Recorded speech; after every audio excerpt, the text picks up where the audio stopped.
What's going on? It's your dog Art Man Boxing, and we're back with another boxing conversation.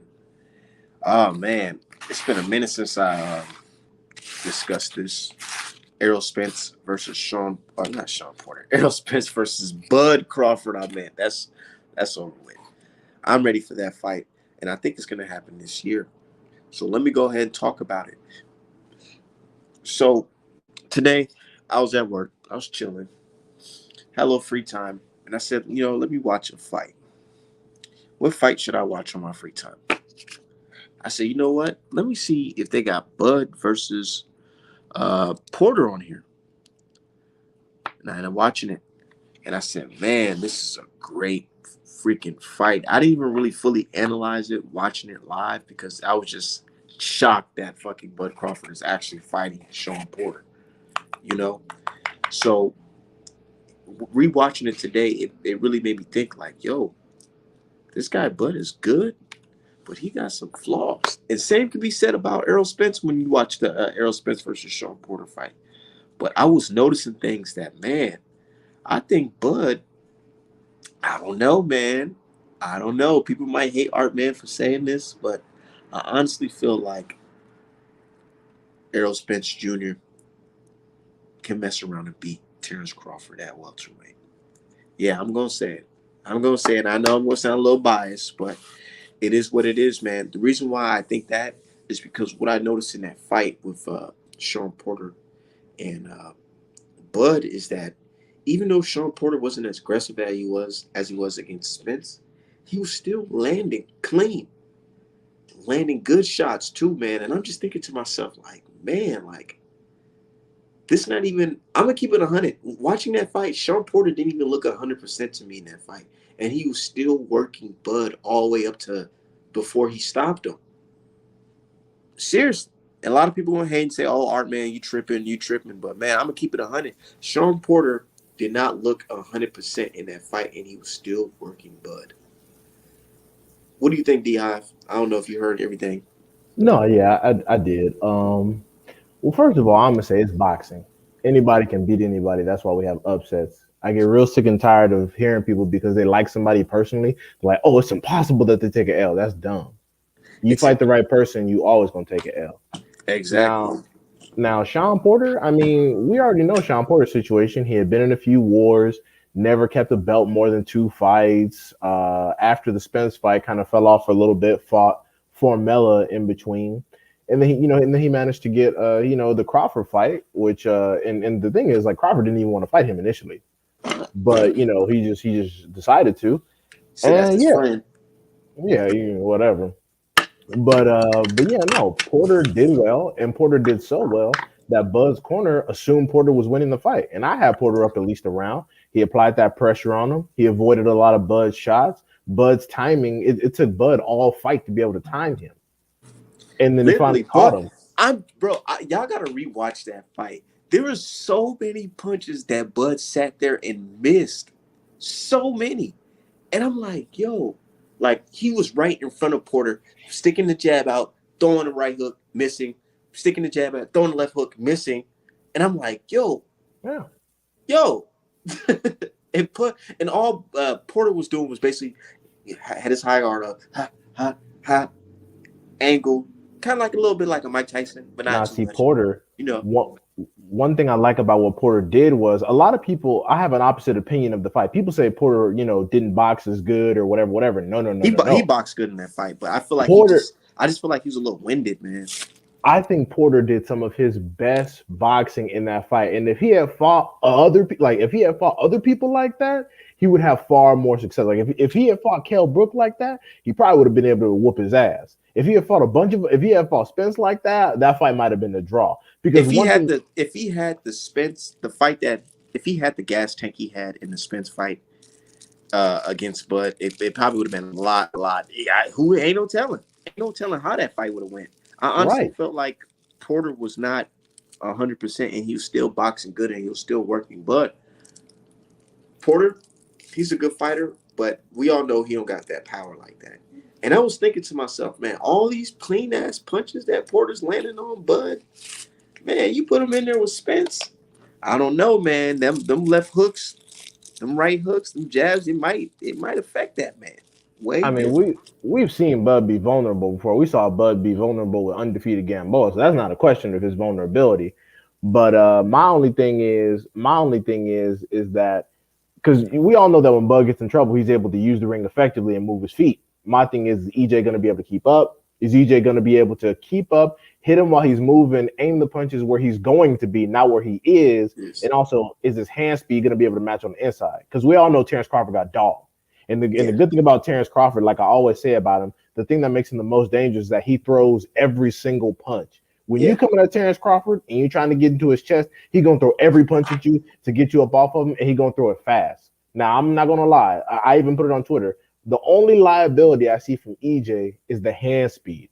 If they get close together and they turn into a shootout, that's when I'm gonna be like, oh, okay, this might be some different shit. It might go left. It might go left. Yeah. The thing is too, Porter, he's really athletic and he's pretty fast. So I was watching it do. I swear I had to slow down the fight. Slow down the fight, man. Porter, he's really his reflex is pretty good when it comes to like knowing when to dip, knowing when to get out. It was pretty good with Errol Spence. I wouldn't say he's slow, but he's not the fastest.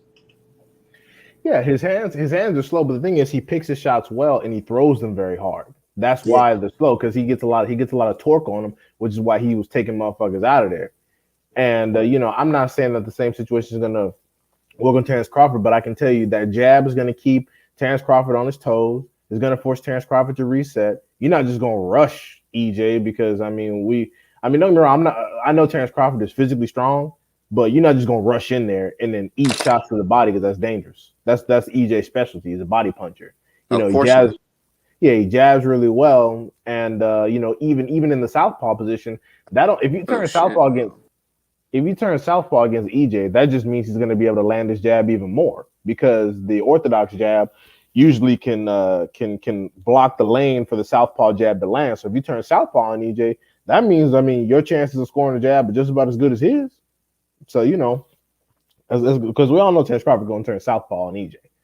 That's what he does. Whenever he doesn't have that much success orthodox, he just turns southpaw. Even Boots said it.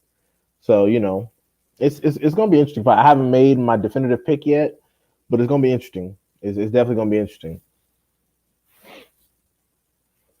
A lot of things can happen. EJ could beat Terrence Crawford, but Terrence Crawford could also beat EJ. I know, to a lot of EJ fans and Bud fans, they may not want to hear that shit, but it's a true 50-50 fight.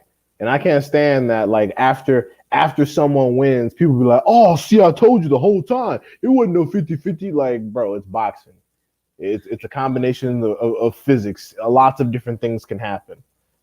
I can't stand A when people lot of do that. different outcomes can happen, but like I said, this is my opinion. It's not a fact, but just watching them fight, man, it just really made me think. Like, dude, especially the Kell Brook fight versus Crawford. You see how effective that jab was against Crawford, dude? Yeah, Kell Brook Until was he getting off. figured it out. I'm just saying, like, what if you fight Errol Spence and that jab is pushing you in your eye all fucking night and you don't figure it out? And next thing you know, it's 12 rounds and now it's over. Yeah, that's the same thing I said about Haney and Tank. What if Tank is put in a situation where he has to get a knockout and he can't get it? Then what? Then what? Were you gonna pray the bread you slid the judges is good? Like what you gonna do? And Terrence Crawford's in the same situation. Don't get me wrong. Terrence Crawford has stopped every person he's fought at welterweight. These are facts. But look at the opponents and look at the circumstances. Keep it real. Let's keep it real. You fight now. You about to fight the king. Keep it Well, real. if he gets past whoever he has to fight on this PBC deal. Yeah, he might. And you know what? Honestly, because Thurman, I talk a lot of shit about Thurman. Thurman's a bitch. I think that I think that Bud, in all honesty, should either take on Boots or he should get rid of one of Spence's fucking Mandos. Like for example, Butayev Stanionis winner. I'm gonna keep it 100. D Hive. I want Crawford Thurman. You want that? Hell You yeah, I want want that you shit. want Thurman to get up out of here? Nah, I want to see Thurman rock Crawford shit, and Crawford got to show everybody that damn he can get hurt. I mean, well, shit, At Green Beans. welterweight. At welter. Yo, Green Beans rock this shit. Thurman can get in there and do some damage. Oh yeah, that's true. That's true. I He was did, like, but he's but you know, I think Keith Thurman got more power than Mean Machine. yeah, I agree. If Mean Machine get in there with Keith Thurman right now, he'll probably he might get some decent He shots off. slept. But I think that Green Beans ultimately get beat the fuck up. Mean Machine is trash. I'm gonna keep it on it. I'm gonna keep it high. Like I was watching the Virgil Ortiz Oh fight. shit, he said he tried. I was watching the Virgil Ortiz fight, and I'm just like, he was kind of doing a little bit of that Danny Jacobs shit, that slapping them punches. When he hurt Virgil Ortiz, I don't know if he was super excited, but the motherfucker was just so uncoordinated. Like I'm like, bro, if you would have just calmed down just a little bit, man, and just stick your jab out, see, and just pop him, hit him with the like. I don't know, man. It's hard to explain, but it's like you sat there and had this man hurt and start jumping all over the place. Yeah, he smothered a lot of his work, but he was still scared of Virgil Ortiz's power because you saw how Virgil Ortiz handled it. Virgil started loading up on everything. He's like, "Oh, you gonna do that to me in front of my people? All right, well, fuck it." Yeah, And he so loaded up, and that's he what was I feel like scared. Ortiz will get stopped by Boots big time. Oh Fight thinking yeah, that shit. yeah. He'll get. Honestly, Virgil's reach just isn't long enough. He'll get smoked. Like he'll get sniped. He'll get his fucking head blowed up. Like it wouldn't. Like people think that's really gonna be some shit. Oh, Boots chin and this man. Fuck all that, dude. He'll get slaughtered. He'll get slaughtered. I don't even think Ortiz will get a chance to even hit Boots, man.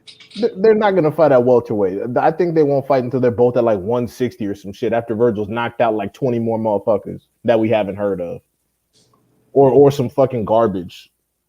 Disappointed in this era. I'm gonna keep it 100. Yeah, But we got some real ones, but just the collective. I don't know, man. they're horrible. I'm not feeling this who has he beat era. Well, you know who started that bullshit. Mr. Canelo Alvarez. I know. Like these, and this just sucks because these kids are like 20. Like these are niggas younger than me, and I'm younger than Tank, and they already pussy. Like, bro, like what the fuck is going on? When you young like that, that's when you have the fight in you. Right. That's when you want to say, man, fuck all that shit. I'm gonna fight the best. I gotta become the best. But you know what it is, man? I honestly feel like they see Canelo do making millions fighting Gildrew. Bro, that set the tone. I don't care what nobody's saying. If I was a boxer, bro, that would have set the tone for me, bro. What the fuck I look like fighting some guy named Butiev and Escalava, whatever his name is, for fucking motherfucking $100,000, $200,000. Yeah. When I can fight the same guy for $30 million.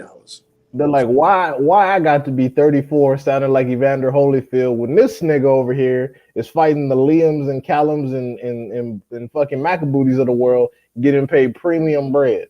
Why the fuck I gotta do that? That's what they looking at. They're like, wait, Exactly. why I gotta get my ass torn through the frame for $15.75 and this man is over here fighting his homies or his cousins for 10, 15, 20, 30, 40 million. This is some bullshit.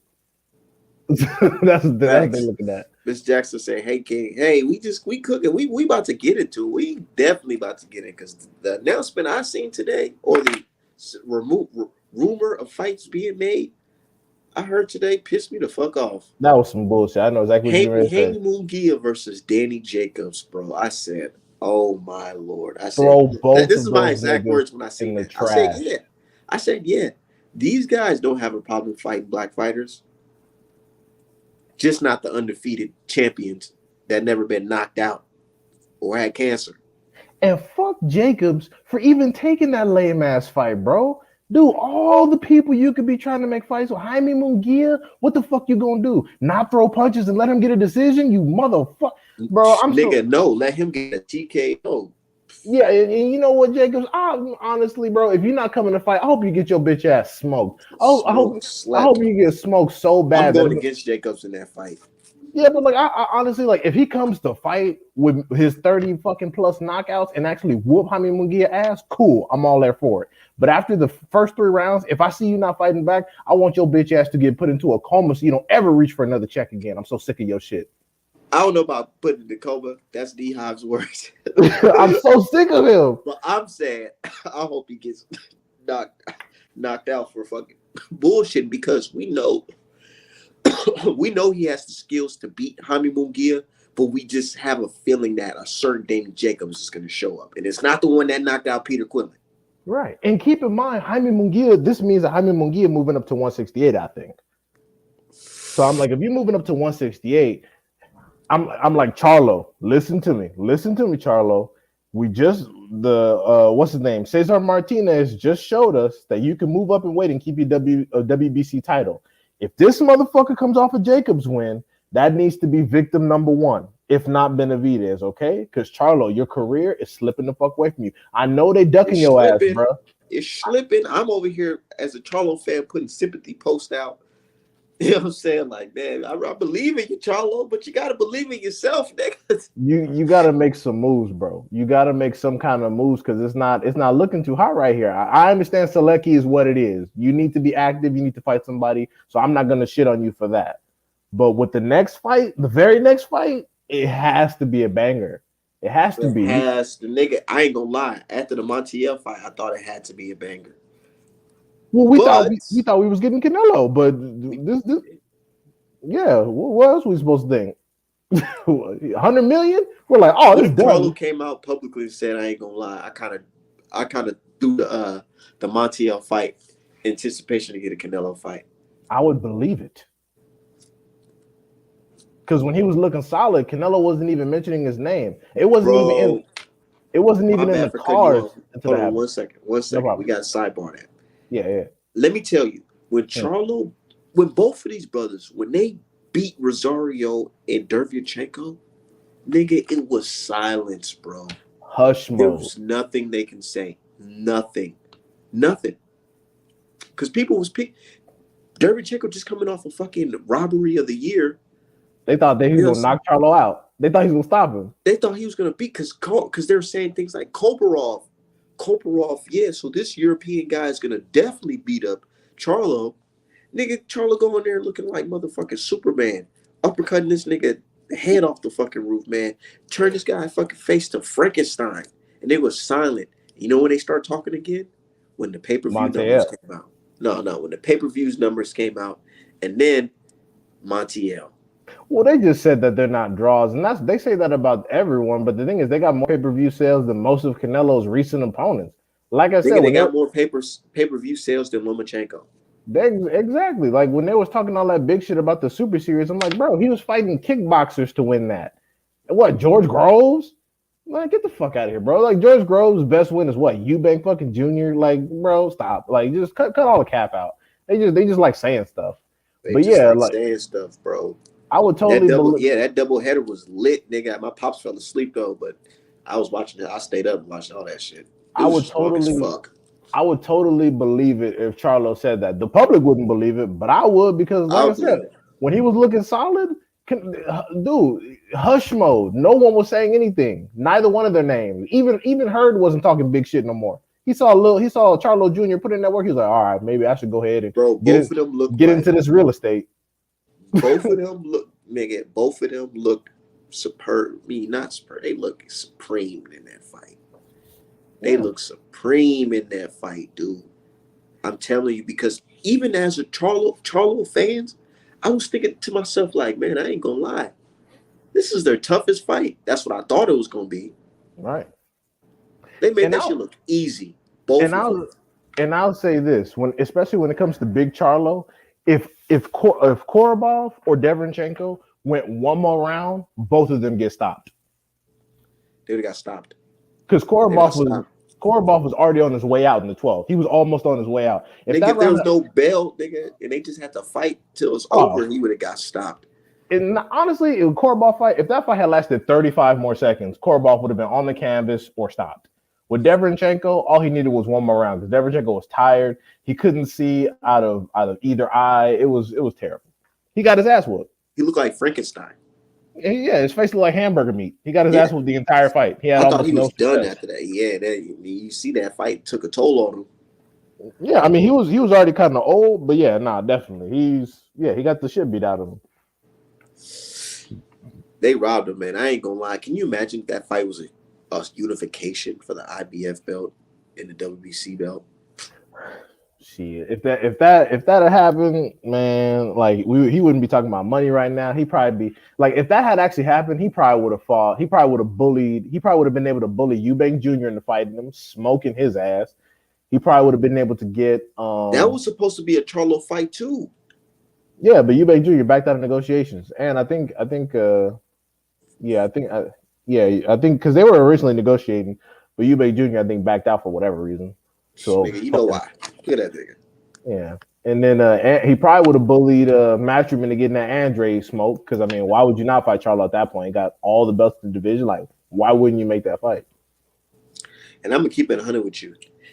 If I seen the video of a press conference or a post fight, whatever, and I see Andre getting cursed out by Canelo, and he's saying he's a horrible fighter, and everybody's saying he's a horrible fighter, I wouldn't want to fight that nigga either. You know why? Because what am I gaining by fighting and beating him? Yeah, you're gonna get respect from the brothers and the, hardcore fans, but the general public's just gonna write it off.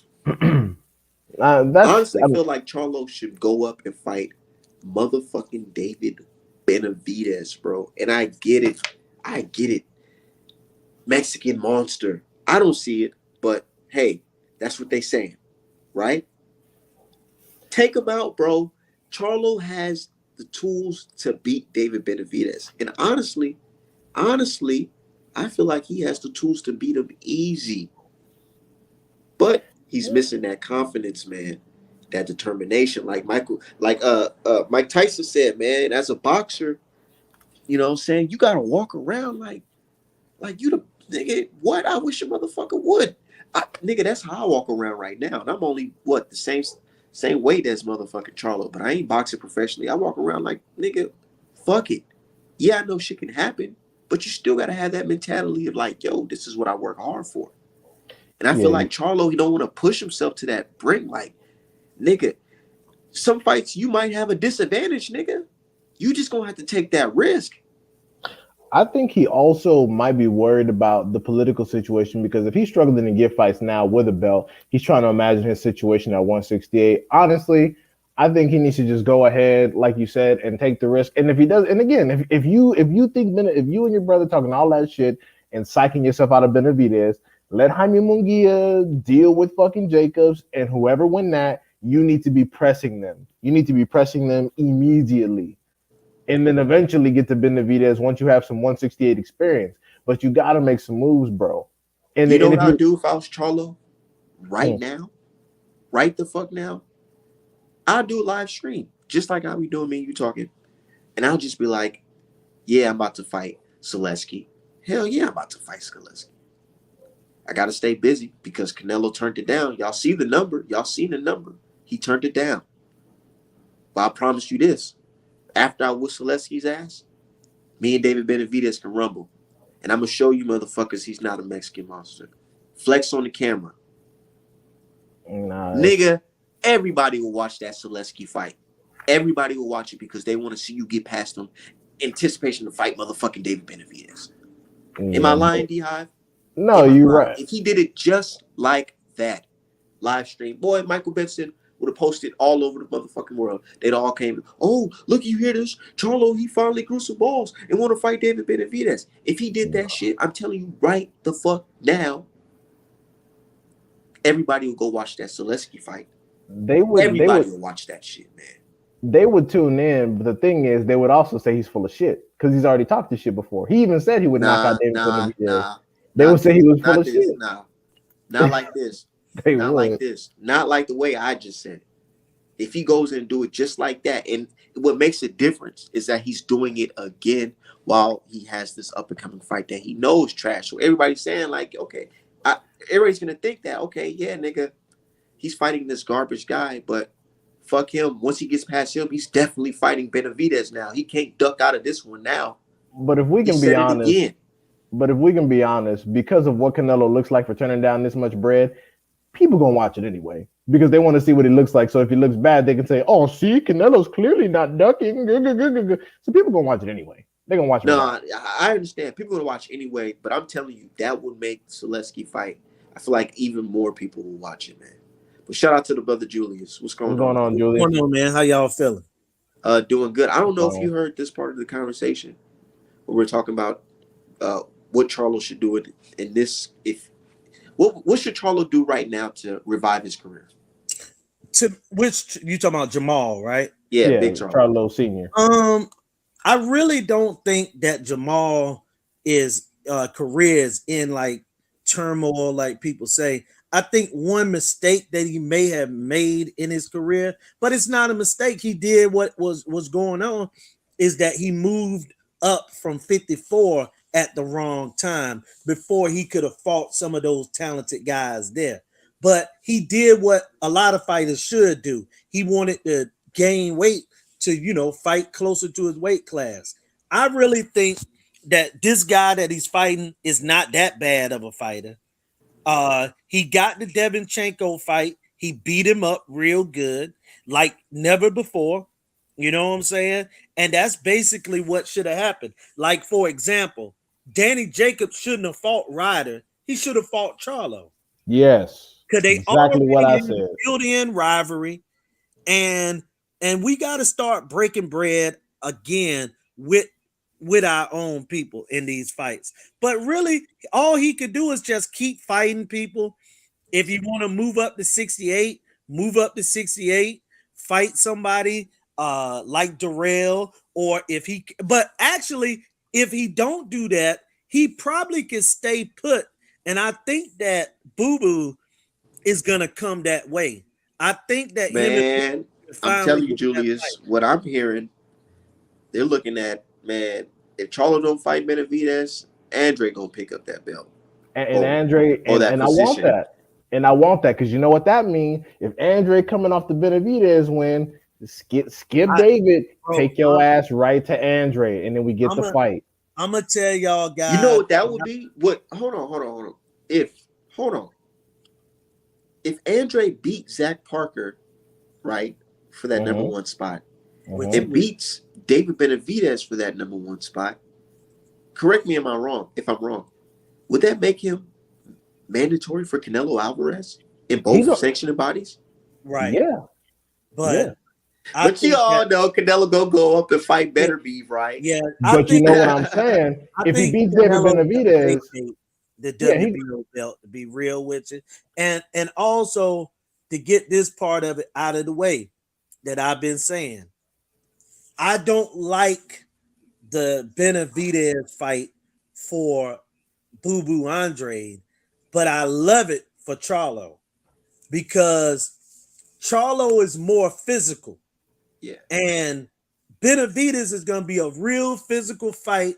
And I have to be honest, as much as I like Boo Boo, he doesn't have enough to keep Benavidez off of him. Benavidez will be on him all night.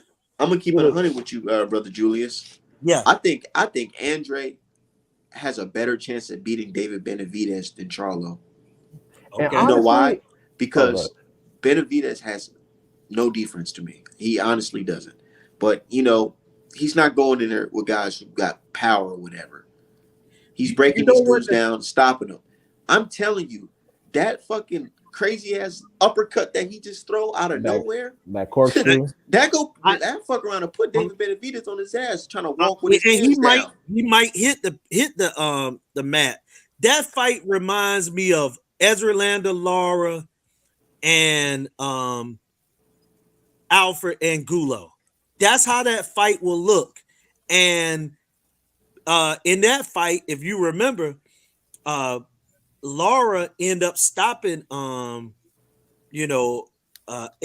but he hit the floor a couple times. So it's a fight, like I said, man, I want to see. Honestly, I would like Andre versus Benavidez reminds me of motherfucking damn, who is that? I just lost my train of thought. Fuck. But keep on going. I'm gonna bring it back up. Keep it going. No, I was gonna say. Yeah, go ahead, D-Hop. Go ahead. Oh, I was gonna say it'd be good if Andre. It would actually be good politically if Andre went ahead and fought David Benavidez and actually won, because then that would make him the WBC number one. And when Canelo vacates, they could just scrap over the vacant WBC at 168. We could just clean all that up right now. Yeah, I'm just not. I don't know how confident I am of Andre beating Charlo or Benavidez at 168. But again, that's the sadness of boxing that Boo Boo Andre is 34 years Look. old. I thought of the fight again. It's gonna Yeah, look go like ahead. Manny Pacquiao versus Angulo. You mean No, Margarito? I mean Margarito. I meant Margarito. Yeah, Margarito. I, It's gonna look think, like that. Because you're gonna be like, damn, this big old dude. But Boo you know Boo what doesn't throw enough punches though. Fight? You don't think he's gonna throw enough punches against Benavidez if they're Well, really trying to go at it? No, he No. doesn't. No, he doesn't throw Two enough punches. reasons I don't see that fight looking like that. Number one, Shane Mosley had almost killed Margarito the year before. Yeah, that's true. He marked his ass. Guy that fought Cotto. Shane Mosley beat him to pillar the post, knocked him out, knocked him down several times, hit him 5-6 times uncontested in the head. Had that nigga looking like Tommy Morrison. Look, yeah, and I'm gonna keep it 100. People may not have confidence in Andre, but I got confidence in Andre, and I wouldn't be surprised if Andre gets the last laugh where he's literally forced in position to fight Canelo Alvarez. Nah, he'll never be forced in that position. And never say never, because like we just established that he fuck around and had that 168 mandatory spot. You know, the sad part of it Where is Canelo gonna go to cruiserweight? Yeah, Macabooty. He could, or light heavy. And listen, you think that's a game? game? Drop the belts as soon as Andre become the mandatory. Let me find out. Dude, Macabooty is an escape plan. Macabooty is an easy escape plan. And also, man, the sad part of this is that I'm telling you guys, Boo Boo Andre is not the same fighter he was, and it's sad because it's boxing politics, racism, you know what I'm saying? Man, did you not see his last fight? You think he looked bad? Absolutely, I did. What? Absolutely, I seen Boo Boo last 3 fights, and I'm gonna tell you something, Art man. Boo Boo has said in so many words without telling people, I'm saying that I need to fight these guys tomorrow. He's not the same guy he was a couple years ago, and I'm telling you, you think he's gonna lose to Zach Parker? No, I don't think he's gonna lose to Zach Parker. I'm talking about Boo Boo fighting top echelon fighters like Benavidez and Charlo. I'm talking about him fighting Benavidez. I think he'll beat Anthony Durrell, but y'all hear about the contract situation? The Durrell Plant situation? One? No, the Andre and Hearn basically on some like, nigga, we not renewing shit on this side. Well, then he better come to the table humbly over at PBC. Shit. Yeah, he'll be at PBC. And listen, this is last fight regardless, because Eddie Hearn and the reason that it's gonna end his contract is by Eddie Hearn losing the purse bid. The purse bid automatically out of Andre purse has 20% like that to the promoter, which pays him, and that ends the contract. Boo Boo is in this situation again, man. This is the Devin Haney syndrome. Get away from this guy, man. Because Zach Parker is a Frank Warren fighter too. He's not on the zone. He's a Frank Warren fighter. Yeah. He's a Frank Warren fighter. But I mean, man, Eddie Hearn never did no good for no black fighter. And I'm talking about Black American. Also, let me address this in the section. Armando came in earlier and added me about some shit. Where was I hating on Latinos? I was hating on Danny Jacobs. Danny Jacobs is black.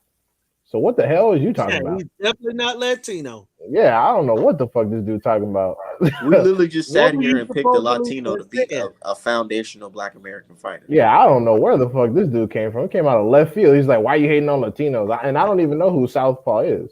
I don't know who that dude is. Said, anyway, man, call me crazy, but since Tank want to leave, I think they're gonna give in Tank rolling so TMT can have the last laugh. Oh hell no! Oh shit! Hey, well, here's the thing. Hell no! Tank's not leaving PB. He just leaving, promotion. Yeah. And listen, Yeah, they're and not. Yeah, I think. Remember, guys, I said should do that.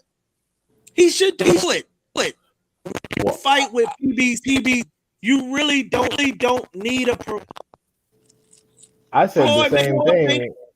I love Mayweather. I like Mayweather promotions. But what have they done to up the ante for Tank Davis since his last fight? Nothing. Well, you remember when I was trying to say the same thing, someone called me a bitch. Well, me. No, I know. Well, let's get into it. And hey, brother Julius, you kind of, I don't know, you kind of got like a little lag. Oh, yeah, it might be a little When you echo. say a lag, what do you mean? It's like a slight echo. Yeah, like a slight echo. Okay. Yeah, but still. Yeah, but I'm about to go ahead real quick. So let's speak on that. Motherfucking Gervonta Davis, TMT. You know what I'm saying? I feel like Gervonta Davis is going through the motions where it's like, bro, like, I've been with you for a very long time now, and I didn't already spread my wings in this motherfucker. You know what I'm saying? We can still work, but now it's time for me to be, what I'm saying, the man. Time for me to branch off and do my thing. So, not saying that we can't be cool, we can't be friends or whatever, you know what I'm saying? But now it's time for me to go talk to Al directly about what we got, what we can go do. You know what I'm saying? Real shit. yeah, it's just a matter of him picking his scalps. It's not that big of a deal. Like, we're not about to change up the game plan. We definitely not about to change up the bread. We're just gonna change up the ops. That's it. You know what I'm saying? Exactly. And this is what we're gonna do here. I'm gonna start my own shit. GTB Promotions. He already has his own. Oh, he does, right? GT Yeah. Promotions with Lorenzo. Oh, truck. Yeah, Simpson. Bring him on. Shit. We doing our thing. We got deals with Al. We doing our thing. All of us. Gonna look like a motherfucking. We gonna look like a new rap label or some shit. Y'all gonna look like motherfucking dream chasers of the boxing. Go ahead and make that money, and have his fighters with him. But think about it. If Tank leave Floyd, who does TMT have? Shit. We sign our man. That's just like, I'll fight Tank for you. Hey, for sure. I'm just talking shit. Hell, if Tank leave TMT as a promotional, because everything Mayweather does, he likes to do it big, likes to say he's the best or whatever. I'm gonna keep it 100. But if Tank leave, what do they have? When it comes to Tank, bro, when it comes to the casuals, because I done had several motherfucking black folks in my house watching Tank fight, or my pop's crib watching the fight, right? They love Tank because what he does in the ring, and they love the reputation of him being a product of Floyd Mayweather. I'm gonna keep it 100 because they be like, "Oh, that's Floyd, boy. That's Floyd. Oh, shit. Look at that. They like that shit, man. I didn't hear him say several times at several fight parties. But him leaving Floyd, it's like, man, I don't know. He can branch off and do his thing, but people are still going to think about that. And who does Mayweather have, like you say? I'm going to tell you the honest to God truth, man. I think that Tank could not only just leave Floyd, but he also can do a fight on regular network television because he can separate himself from being known as Floyd Boy by going and just fighting so that everyone can see exposure. That's all Tank Davis needs, exposure. And not a bad idea to leave because being honest, Mayweather promotion, we know they don't have no real, they got Richardson, Hutchinson, but for the most part, they're not really doing those shows and stuff like that. And they're really not promoting him like that, like putting his name out there. And I love them guys. And what would Floyd Mayweather do if Tank leave? He'll throw an exhibition for himself. And that's what I'm saying. His dusty ass.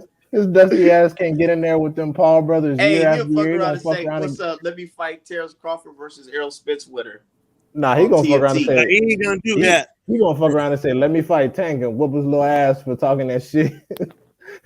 I mean, but or he Nah, could that fight, shit ain't or gonna he happen. truly could fight Adrian Broner. Like Oh my Floyd god, if they has fucking fight, I always been a swear, better. I'm Floyd done. has always been a promoter. Can you imagine? Hold on. Yeah. Sidebar. Can you imagine a Floyd versus AB fight now? I'll be so Now, mad. That shit would be boring as fuck. it would sell. It It would would sell. sell It would. about a I don't million give a fuck. buys. It would sell because It It would, Floyd's would sell a age and million buys. how AB been looking in the ring lately. yeah, it It would was. probably It would do. sell. It would probably do a smooth 1 million, but still, like That's just a million pay-per-view buys right there. I'm gonna say this though, that undercard better be fucking It's ridiculous. gonna be That stacked. undercard better It's be gonna be stacked. stacked. It's It gonna better be have stacked. Haney, Tank, Lomachenko, all them motherfuckers on there. Nah, I ain't saying Nah, that. it ain't It's gonna gonna- be stacked. It's gonna have somebody on there. Well, He gonna rent a like fighter. okay, I'm saying like for Adrian Broner versus Mayweather right now, that undercard better be Talk juicy about as that fuck. nigga. They gonna fuck around and have me on there Oh against one of shit, you YouTube niggas. they gonna have fucking Brad Pitt versus Shamar Moore or some shit. Nah. Man, real shit. But anyways, man, I'm feeling where Javante's coming from. Like, man, you know what I'm saying? About to do his thing, man. You let me, you know what I'm saying? Let me spread my wings. But my thing is, when dealing with Floyd Mayweather and that, you know, that unlimited amount of money, you know what I'm saying? You get protection. That's what I feel like. Not protection from other fighters, but protection from like media or whatever, or just situations where you're getting screwed over by, you know, characters in the game. Where have they, outside of when it's time to fight, where benefited Tank like that? Well, I didn't want to say anything about it, but as we all know, currently he does have some legal issues. That's a pretty big deal. That's currently being swept behind the scenes, and ain't nobody talking about it. I strongly believe that is a product of the influence that Mayweather and Al Heyman have. I don't think it's You that. see what I'm okay, Beehive. You understand where I'm I coming don't from, think right? no time Right. of it. Got it. Okay. It's basically that. Yeah, because every time Tank get in trouble, motherfuckers be talking about it. He's in big trouble right now, and ain't nobody talking about it. That's not an accident. What's the charge you talk? Well, I don't want to get into it specifically, but you know, it's what I heard. That's what I heard allegedly. Yeah, allegedly. You know what I'm What's saying? that? Not saying that Tank did anything like that, but and allegedly. he injured like 4 people, no fatalities, but he's facing almost a decade in prison. Right? The car accident, right? Yeah, it was a situation where he was driving while under the influence. True. Tell you this. Allegedly. Anybody in Baltimore City will tell you that case will get disposed of with absolutely no time. No, that's perfectly fine, but I'm just saying that most people in the boxing media are currently not discussing the issue because a lot of Tank's previous legal issues have been dealt with no time. He's never been convicted a day in his life, and that's cool. But I'm saying that every time he is in some shit, the boxing world is always like, "Oh, look at what Tank doing! Look at this, the penitentiary boxing crew." Right, and right now ain't nobody talking about it. I don't think that's an accident. Oh, you know, we gotta. Well, not we have to, but I think that people treat Tank Davis like a rapper. Yeah, they do. If a rapper that's what got him popping, I'm gonna keep it 100. Yeah, like Adrian Broner. Broner go to no saying, get locked up, touch a woman on the butt, and nobody too much. They be that's AB, man. And that's how they kind of look at Tank. Like if Tank do a crime, we expect him to do a crime. And it's sad. It's true. Well, he allegedly did it. Allegedly. But look, check this out.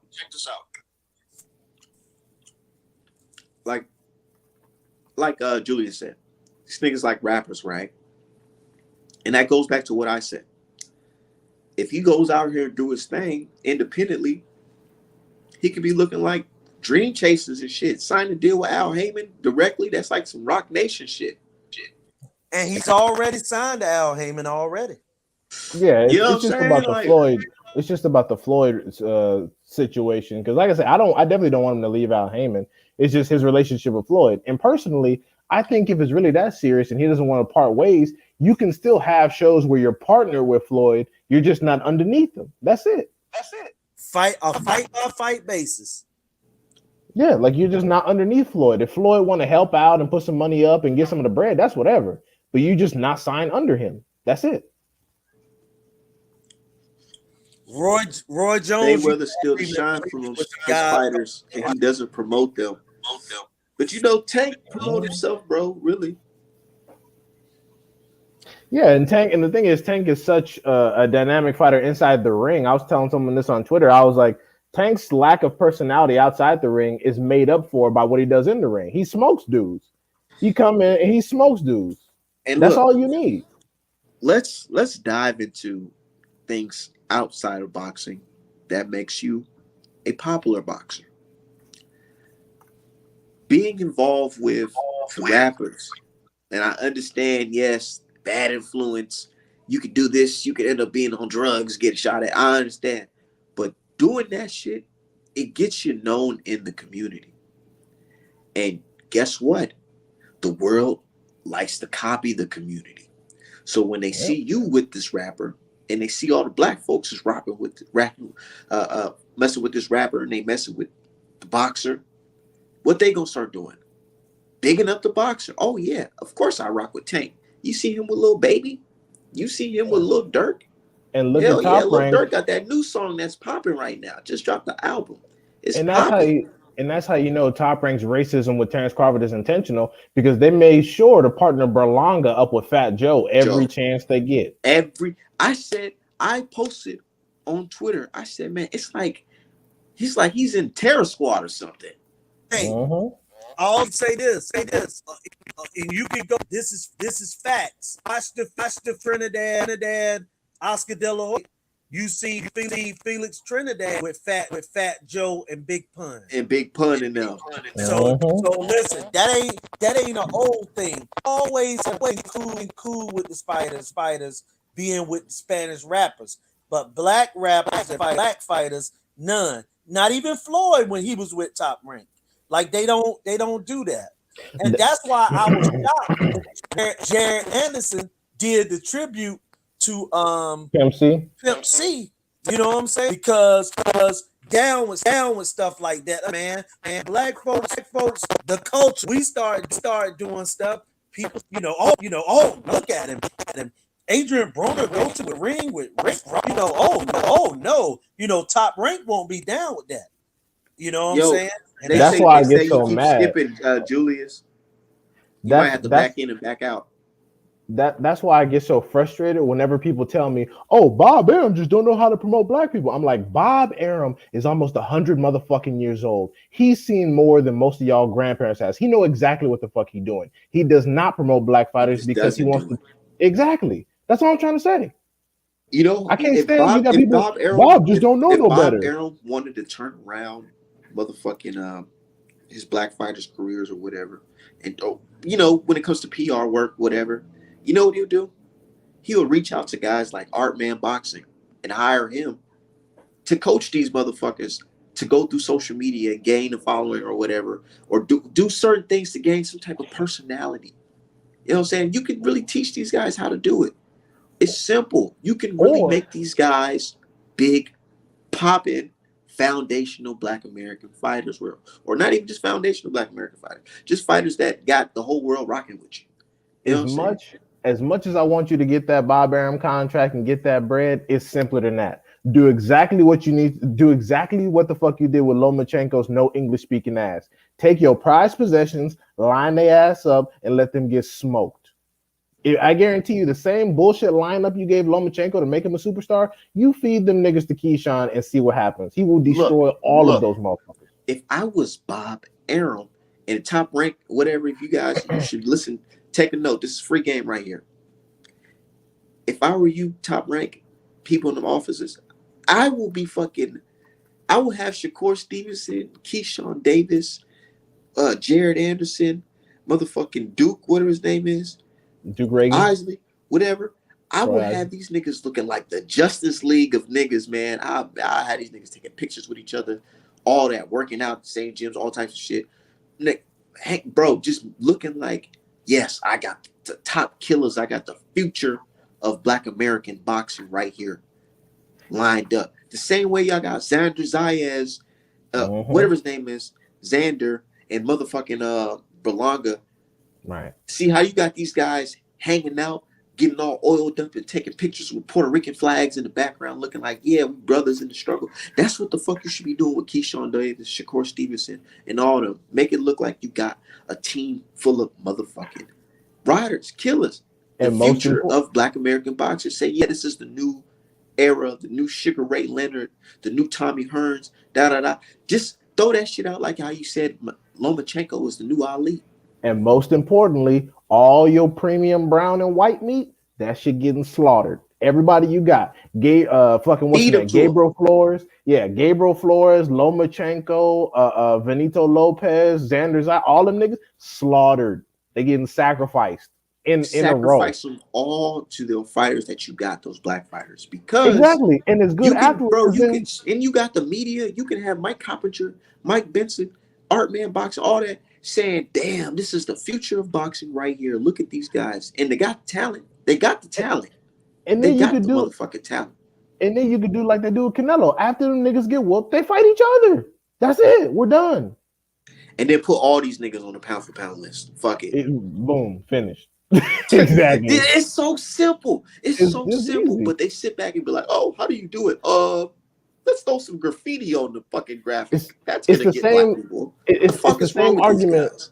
It's the same argument as they do for reparations. With every other group, there's instant money off top. They just broke off Ukraine like $20 billion. But when it comes to black people, oh, we got to sit down and study and do some Yeah, we gotta calculations think about it. and figure some shit out. Even the Russians themselves couldn't even distinguish Ukrainian from Russian, but somehow the U.S. government did it and broke off that country 20 billion in like 16 hours.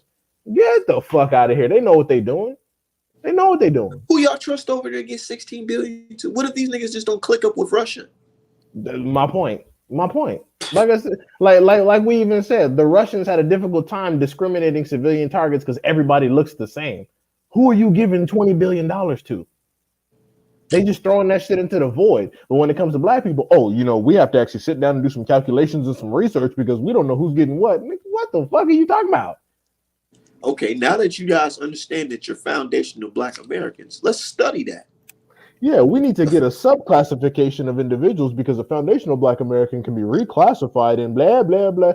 Like I said, bro, that's why people say Bob Arum just too old. He doesn't understand the culture. Bob Arum, I'm going to say it again. He is almost 100 years old. He knows you better than you know your fucking self. White people study the shit out of us. Why do you think they copy everything we fucking do? They copy everything we do for a reason because it works and it sells.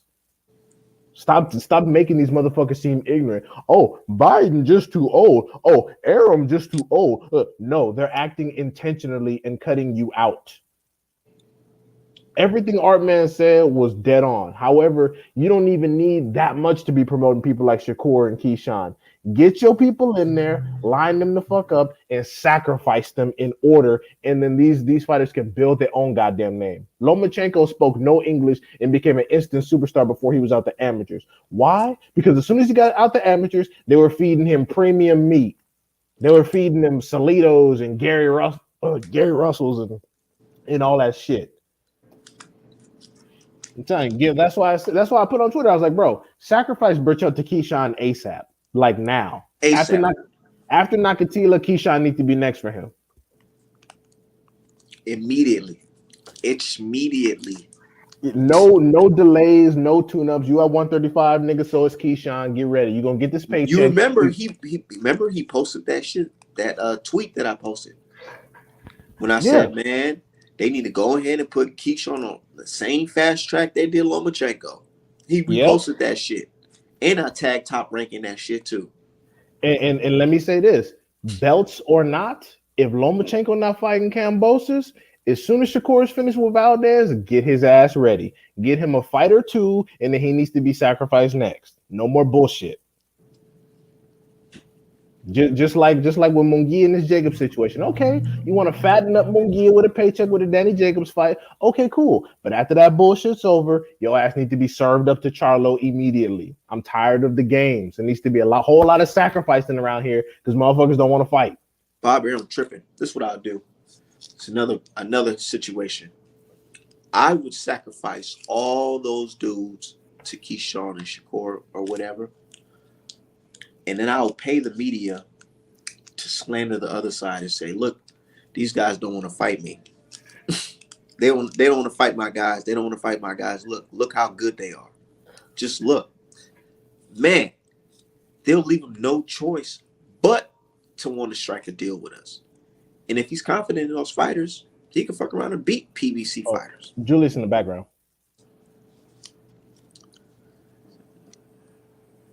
Man. But you're absolutely right. You're absolutely right. And like the thing is, half of the promotion is simply just doing your job and getting the fights in order. And then the thing is, a lot of these people that they're protecting like ain't even shit. They're not shit. What numbers are these niggas bringing in? You protecting Valdez? What Valdez give you that? Man, I feel like, bro, like, damn, how can I explain it? I feel like top rank treat the Mexican fan base like tenants. They cater to him. It's like he puts out certain content to get money from them every other month. It's on Bob Arum's Wikipedia page. It literally says under boxing promoter that he specifically caters to the Latino market. It's not even, they're not even keeping a secret. It literally says it's on his Wikipedia page. They don't give a fuck. But yet when Terrence Crawford was his biggest draw and his best fighter, and he didn't have that type of Hispanic draw. So I would have asked the people, how did that happen? And without Terrence Crawford, Top Rank doesn't get no ESPN deal. What else were they selling? Absolutely not. What else were they selling aside from Terrence Crawford after HBO collapsed? What else did they have? They have no Triple G. They have Your name is Terrence Crawford? He gonna be in they didn't have no Disney offices. They talking about some what? And guys, this is something that I tried to talk to Slim about before I found out that he's not worthy of talking about. And that is this right here. And that's this subject right here. This guy held Terrence Crawford back before he got on the scene. Terrence Crawford should have been a lightweight champion a year before he even got his opportunity. And we know he only got his opportunity because a guy got hurt. And then they finally said, let's take Terrence Crawford off the non-televised part and put him on the televised part. So basically, guys, man, I'm just saying, to me, Bob Arum does this thing, and people call him the greatest promoter and this and that, but they don't talk about the greatest promoter, which was Don King. You get what I'm saying? But yeah, the motherfucker's 90 something outbidding motherfuckers. Yeah, I'm like, whoa, hold on. And I was so irritated when that happened. People like, where Don King get that kind of money? I'm like, bro, my God, Don King been pimping this game, dude. Don King shot a nigga. Don King capped a nigga over $600. You think Don King play about some money? Name one nigga in the hood that play like that. Dude, he literally smoked a dude over 600. No, he stomped him to death. Oh, I thought he shot that. Oh, no, he stomped him. Even better. Well, he capped somebody else. I know that he shot somebody else. But the guy he killed, he stomped him. Right. Okay. Yeah. So he stomped the nigga's ass to death over 600. You think he play about some paper? You think it's a ghetto dude? And I even put on Twitter, Don King is as old as Bob Arum, but only Bob Arum is expected to know how to make some money in this game. The fuck is y'all talking about, bro?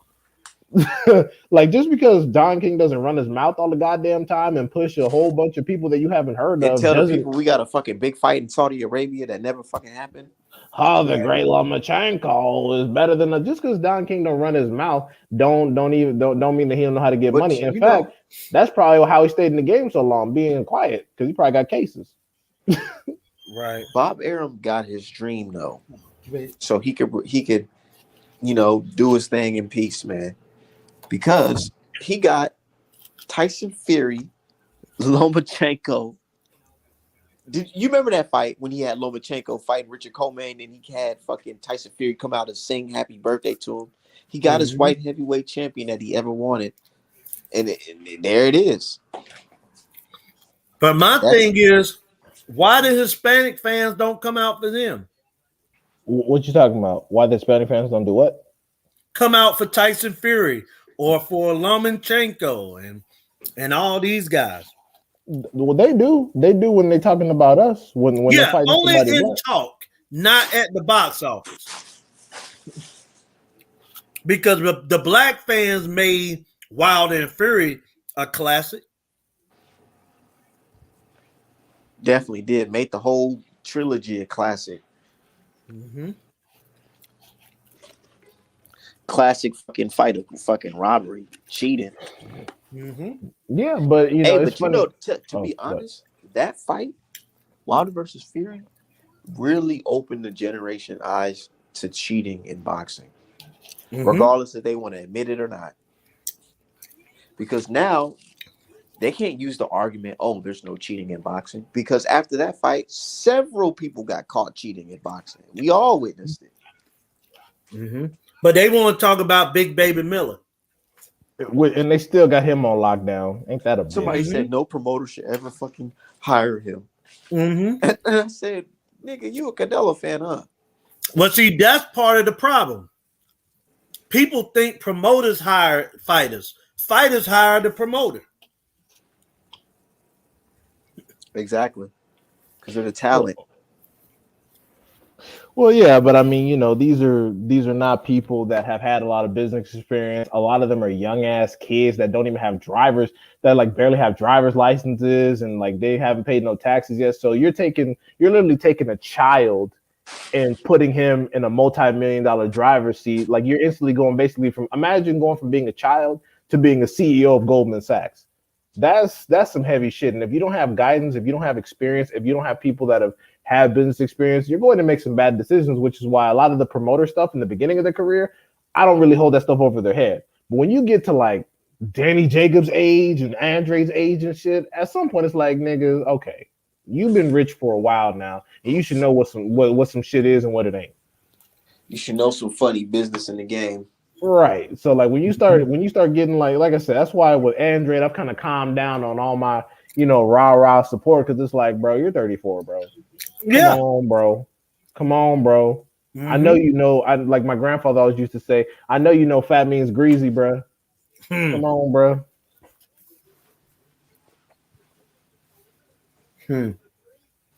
Facts. Yeah, man. But no, I just fucking the promoting the black fighters is not some fucking science. I can't stand what, because the thing is, whenever you say that, and then the people that say that, if you analyze their lives, a lot of their life revolves around utilizing black culture, especially African American culture, in one way or another. So I'm like, if you can pick that shit up for free, some old ass man in the office somewhere can pick that shit up for millions of dollars. So stop telling me, oh, it's just hard to sell. No, people are intentionally turning their back on the black audiences and black fighters because they're tired. They're tired of seeing boxing only look one way. They're tired of seeing sports only look one way. Imagine you got boxing, UFC, NBA, NFL, it's all looking one way. They're like, man, we need tennis. Something. even soccer now, most of France's winning team is African. Right. These are niggas, and you see cricket getting darker, so they're like, shit, man, it's looking bad. Or Brazil. Yeah. Exactly. They're like, man, we got to figure some shit out. We really got to figure some shit out for these niggas come for hockey. So that's all it is, man. There is no, the black fighter is losing their market share. No, you're intentionally talking shit and devaluing black fighters before they even make it out of the gate. Like, look, they're already trying to say Shakur Stevenson is now Puerto Rican. Right. They're always trying to say that Boots is fucking overrated. Yeah, the Boots is overrated. Tank sucks. Devin Haney can't punch. Jared Anderson isn't that skilled. Frank Sanchez is boring. They're already putting out the narratives, and these people haven't even had opportunities to get to get to the apotheosis of their careers. So there's nothing wrong with the black market. We're good. It's everyone else is tired of seeing black fighters. But then you I ask literally them, have to bring Lomachenko fans back to reality when I explain to them, like, bro, because somebody asked the question, what's a harder fight, Lomachenko or Devin Haney? I said, are we even asking this question? Who has 2 fucking losses? And who's the Artman, fucking champion? Artman, you did one better earlier this week. People talked big shit about Jose Zepeda after he smoked Vargas, right? Most people didn't even know that nigga fought last weekend. I didn't. This the shit I be talking about. They hype up these people, but even they really don't care about them. They're just like, they're not black shit. That's all it is. Exactly. They only hype you up after you take a loss. Like before Maurice Hooker got smoked by Ramirez, how much credit was he getting for being a champ? None. I'm gonna keep it 100 with y'all. I never even knew about this guy Maurice Hooker until the fight with Ramirez. That's exactly what the fuck I'm talking about. That's exactly what I'm talking about. It's just like Danny Jacobs. Before Danny Jacobs lost to Triple G, how much respect was he really getting in middleweight? None when we was with PBC. This is exactly what I be talking about. It's the same with Wilder. Wilder was the most disrespected heavyweight champion in the 21st century until when? Oh, right, until he took a fucking L. That's all I'm trying to say. That's really all I'm trying to say. That's it. And it's so obvious too. It's so obvious. Yeah. And what Miss Jackson is saying is absolutely correct. Unfortunately, based on the talent distribution, they don't have a great that often. And the thing is, they're the only ones that complain about that. British people have fewer great fighters than Mexican people do, and British people don't complain. They just accept their position at the bottom of the fucking food chain. Like it is what it is. Like they don't complain. I mean, sure they try to rig shit up with Tyson Fury, but with these fighters, they're coming in and changing the entire political landscape to baby people. Like, why are you babying Jaime Munguia? That motherfucker got almost 40 fights, bro. He has almost 40 fights. He has more fights than Terrence fucking Crawford. Jaime Munguia got more professional fights. Entering throwback fighter numbers.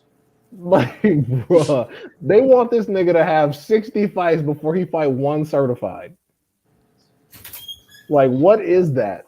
And the fucked up thing is, he's been doing all this fighting. How much money do you think Jaime Munguia has made? About $4 million. This is my point. Like, bro, you're doing all this fighting and getting beat up, trying to have all these low risk fights, as opposed to taking 3 or 4 high risk fights and putting some ass on the line for some legitimate bread. Like Derevyanchenko probably don't have to work again for the rest of his life. He fought 3 certifieds and because wasn't nobody else fighting, and that's a wrap. And he has like less than 20 fucking fights. Right. In and out, smooth, like 10, 15 million, done. He don't have to fight no more. And I hope he doesn't, because it looked like shit against the Diamond. But yeah, he don't have to fight no more. Shit. I mean, that's what I'm saying, bro. That Charlo beating he took. Charlo he put the beats by Dre on him. Yeah, he like I said, he had his ass in there looking like Hamburglar. But yeah, but he don't have to fight no more. But Munguia still got to fight because you ain't made no bread, bro. You've made no bread. You got one little belt. You've accomplished nothing in middleweight, and you're almost dying to weigh-ins. And this is all before Jaime Munguia not even tank age. Hey, see, that's why I respect Charlo for moving up in weight, man. I mean, if you go into weigh-ins and you almost dying, you don't supposed to be at that weight class. Not at all. No. Not at all. I bet you they have the mentality of, well, shit, even though I'm fucked up today, I'm going to be all right tomorrow. Yeah, that's how he got. And look, man, I've been saying that for the longest.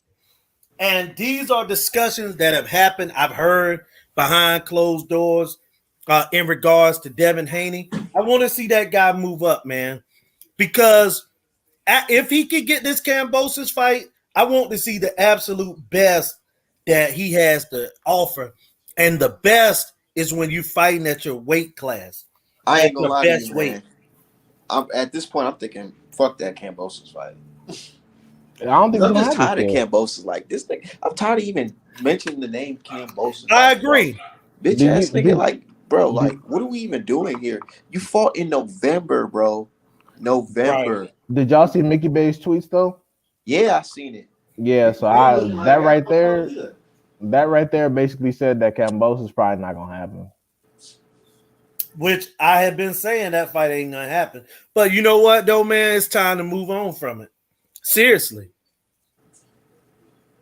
Yeah, I think if anything, if you're gonna vacate, actually, I'm bullshitting. Let me pull up the rankings because I'm trying to see where Gary Antoine Russell is in the I rankings think for Gary the Antoine in WBC. the IBF, I believe. Oh, here in the IBF. Okay, Maybe I'm wrong. WBA, maybe.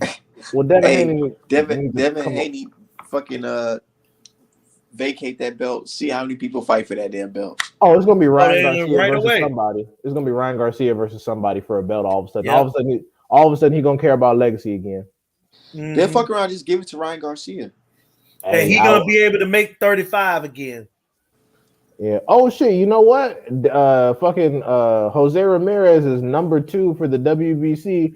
Hey Devin, go on up and whoop on Jose Ramirez's ass. Oh my god. Yeah, Jose. Bro, that's Ramirez, a good fight. nigga, that Go. sad ass, sob ass story. That sad ass, sob ass story that fucking Ramirez had talking about I had to explain to my son that I wasn't a champion anymore. Nigga, Oh my god. boy, That weak nigga, you stuff. think he gonna fight Devin Haney at a new weight class? He better fight Devin Haney because Devin Haney can't punch. Remember, Bro. So he had to explain to his son. That it was funny too, y'all. There's fan talk. It was funny as fuck. There's fan talk and then there's boxers talk. Because when you were talking about Amir Imam, hold on. I feel like boxers, they live by a different code. Like, yeah, fans, we say, oh, this guy should fight this guy. But I'm pretty sure that they look at certain opponents and think to themselves, damn, that nigga would be a hard dude to fight. And I don't want to be in this position where I'm going to get knocked out by him. Right. So let me not even engage in none of this shit. Right. I don't want to get everybody thinking I'm going to take this fight. And it was funny too because you was talking about Amir Imam versus Ugas. Like I said, I was watching Amir Imam versus Jose Ramirez, and even though Amir Imam lost, I was like, this nigga sucks. I watched the fight. I was like, Julius was right. This dude is fucking straight trash. I was like, dude, this man really came in, smoked Hooker, and got goated. He got goated off knocking out Hooker. People thought he was the ultimate badass. Was he in the same Olympic team as Earl Spence now? I don't even remember. Come on, Amir Imam? Ramirez. Oh, yeah. I think they came out of the same class, yeah. They must have not had the same teacher because fuck. Well, I mean, Bro, I was watching that Josh Taylor versus Ramirez fight live. Bro, I was like, I thought Ramirez probably was going to do something because I didn't know too much about him. I was like, I don't know, because the Mexicans do be tough. I had no faith in Ramirez. Right, I'm watching this fight, bro. I had no faith. It's like round number 4. I'm like, yo, this nigga is getting his ass kicked. And there's nothing he could do about it. I'm like, bro, let me go kick it with the family in the living room or something because this shit. It was terrible. It was 12 rounds. It was 12 I came rounds back of ass and fucking Kenny Bayless pulled his arm down and he got uppercut. I was like, oh shit. It's over. It was bad. Ramirez had very few points of success. It wasn't competitive. I don't care what nobody says. Sorry for hurting your feelings. Ramirez went in there and got his ass washed like a newborn. It was terrible. It wasn't even entertaining to watch. It was so fucking one-sided. Yeah, it wasn't. And then they goaded fucking Josh Taylor off of that shit. Yeah, then we saw, he could beat Terrence Crawford. He could beat Tank. Nigga. Yeah. He could beat Tank. Are you crazy? Yeah. Josh Taylor does everything good. He does everything fucking good, man. Yeah, I heard that crazy narrative. Oh, he does everything good. All the man do is get hit. And that's just the craziest thing. It's like you can tell, again, we've had this conversation a lot.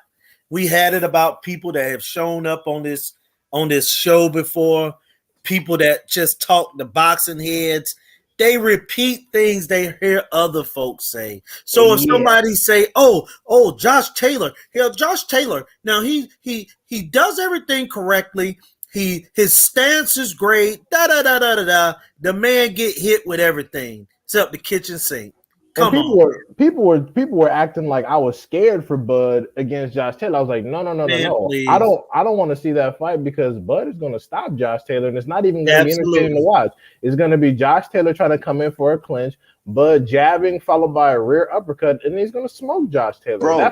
That fight not going to go the distance. Josh Taylor No, will get Sean destroyed. Porter will beat out of retirement will beat Josh Taylor at 147. Yeah. That wouldn't surprise me either. Yeah, he would. He would beat him. Nigga, because I was watching the Bud versus Crawford fight. Bud versus Porter fight. And I was like, yo, these motherfuckers are throwing punches fast as hell, dodging punches fast as fuck. I had to slow it down to see what punch was thrown. And I'm like, dude, you put Josh Taylor in there with these type of guys, man, he getting his ass whooped. He might get stopped. And then they were trying to make it seem like, oh, Crawford got something to worry about. I was like, from who?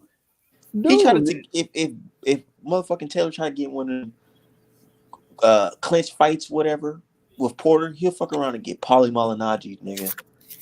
And the thing is, ropes. And my thing is, when people were trying to make the fight comparison, I'm like, dude, Bud is not Baranchik or Jose Ramirez. Do you think Bud is gonna let a nigga hug him all night? No, he gonna take a half step back and uppercut your ass. Yeah, Bud to beat him up, man. And listen, we don't even have to go that far. It's guys right at the 140-pound division that would beat Josh Taylor.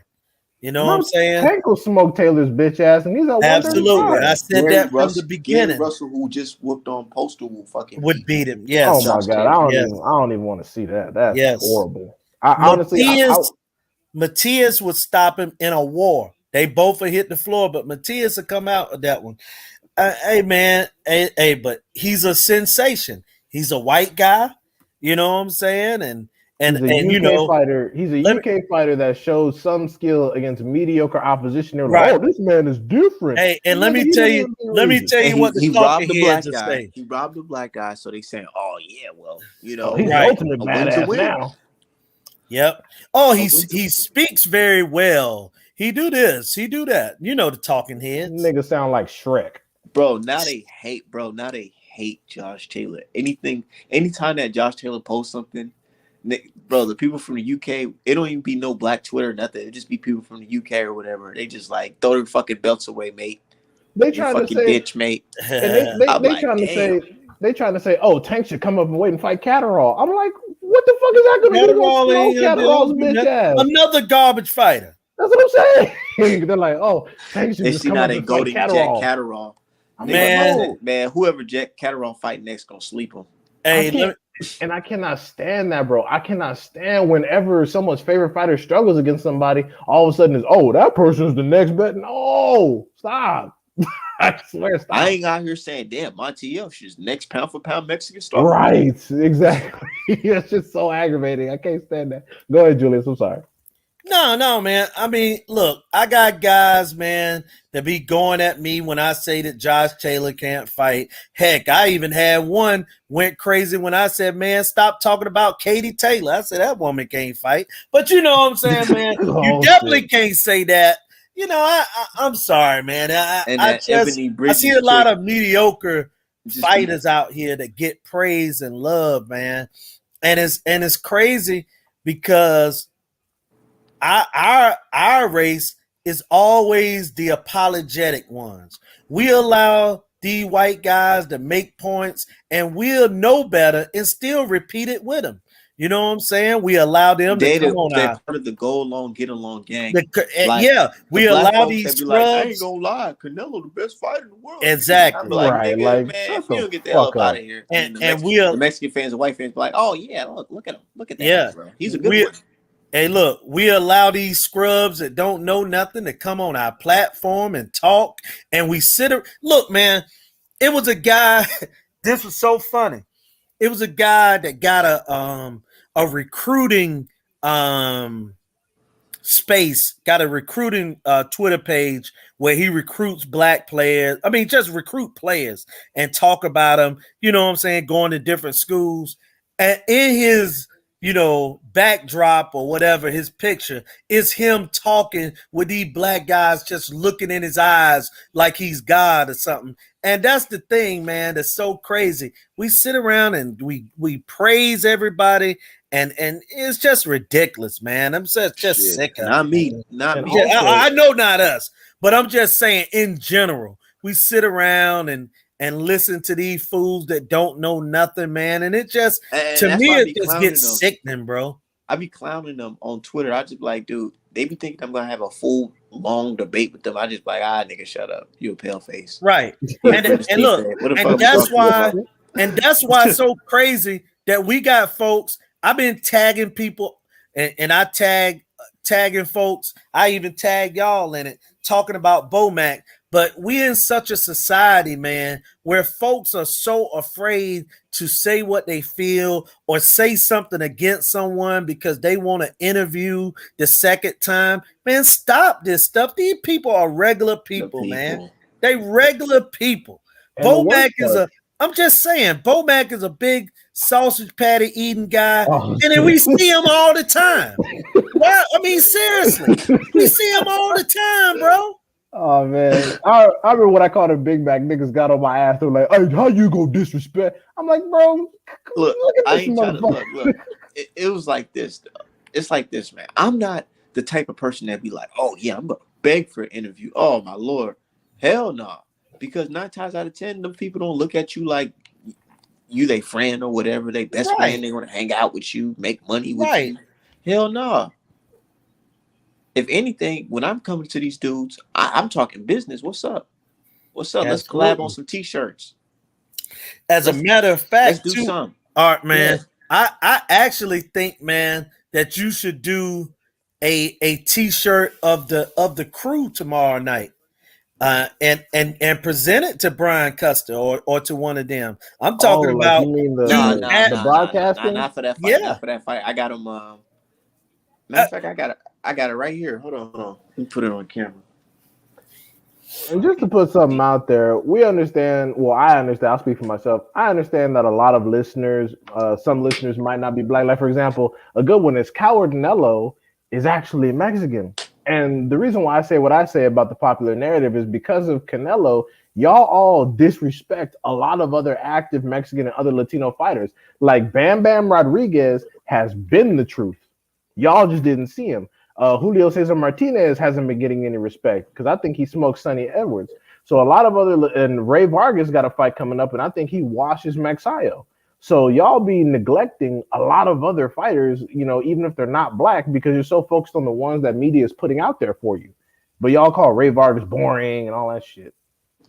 Yeah, that's what I got. Since the fight coming up. That's what you're going to give him? Hell yeah. What size Custer wear? Large. Oh, okay. So you're an older dude that stay in some shape. All right, I see you, Custer. Hell yeah, man. Wilder got a couple of my shirts too. Yeah, the one with Fury's skeleton in the coffin and shit. No. I sent Wilder the Back in Blood. No, the one with the African Wilder and the regular Wilder looking at each other. That was a big seller, man. My boy need to get back in the game. You mean to tell me Deontay didn't ask you about your license and merchandising? Hell nah. He said, "Let me take a picture and post it, nigga." Because I'm with the fucking culture. The hell? Yeah, we need to get the authorities.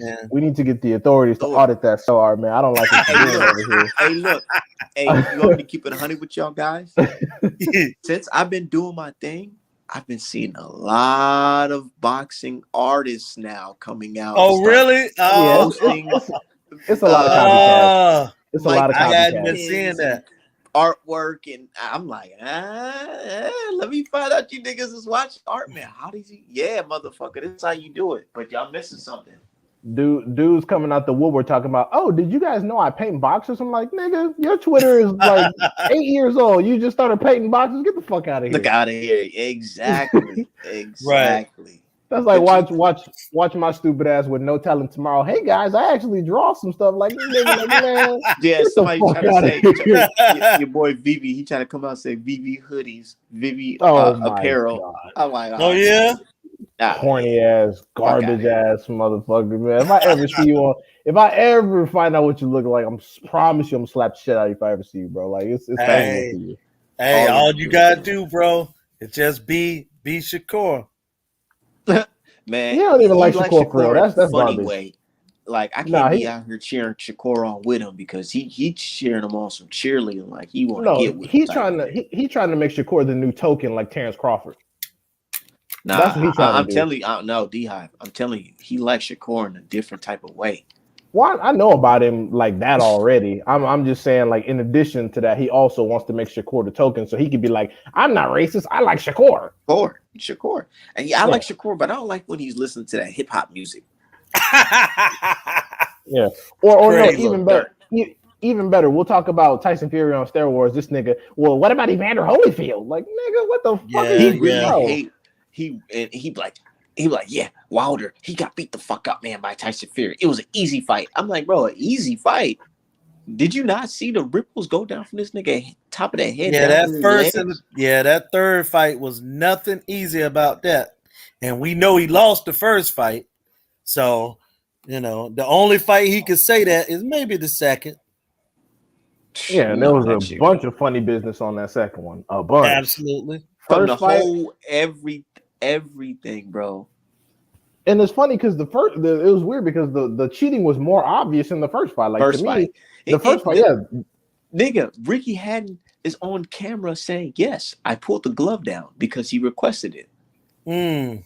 Like, how the bro, hell they nobody cut the even said cameras off in the wrapping room. They just walked into it and said, "Cut the shit off." in the second? And I was in the second fight.